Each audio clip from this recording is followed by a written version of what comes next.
Spam. We've all received those emails, selling everything from counterfeit software to fake drugs. This junk mail comes from infected computers spread across the world. Cybercriminals invade people's machines, operate them remotely and secretly, then send out spam through a network of robots. It's called a botnet.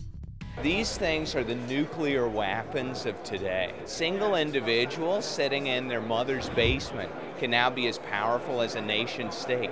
They can command these millions of enslaved machines, and most people who are infected with this kind of software, who are zombies in this botnet sort of war, have no idea that they're infected. And the botnet threat, according to experts, has escalated in the last few years into a global business, with spam attacks increasingly motivated by money. We now see organized crime clearly present in this space, in the online space. They are highly organized, highly efficient. They use sophisticated tools. Scams that only need a few people to buy fake products to make them commercially viable, made possible by the sheer scale of some botnets. Spam is a huge element to the counterfeit. It's how they get in your household.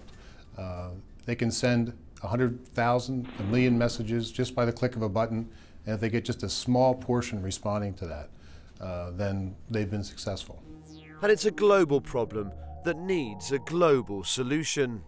It's a transnational phenomenon, a transnational crime, where you have the control and command server in one country, where you have many thousand computers infected in a multitude of other countries, where the money mules to whom the money is then transferred may again be yet in further countries, and where those who have written the script and made the software available, the malware available to commit the crime, are again in other countries. So this is very much transnational crime.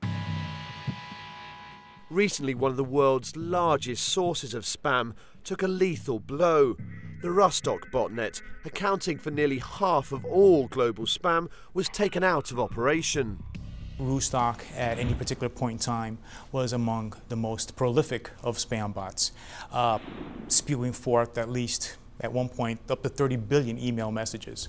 After months of investigating, the takedown, as it's called, occurred after a successful plea at a US district court in Seattle.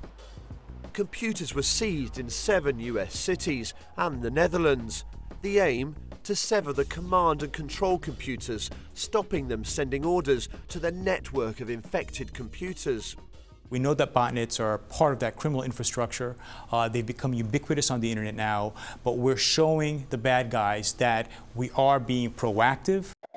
This follows other major botnet takedowns, including high-profile ones such as Mariposa and Wolodac, but Rustock was more notorious and complex. In this latest case, Microsoft worked with drugs company Pfizer, among others. That's because spam sent out by Rustock posed a danger to public health. It was advertising counterfeit drugs.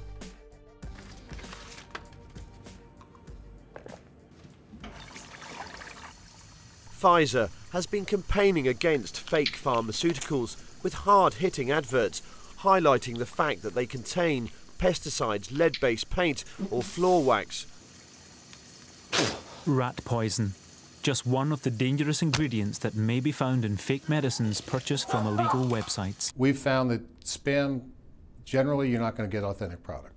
If it's too good to be true, if you're receiving a unsolicited email, they're not selling authentic product 9 out of 10 times.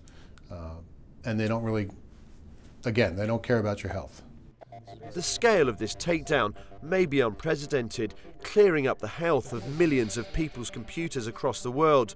But according to experts, more needs to be done by the public at large if they're to stop new botnets and the spread of spam.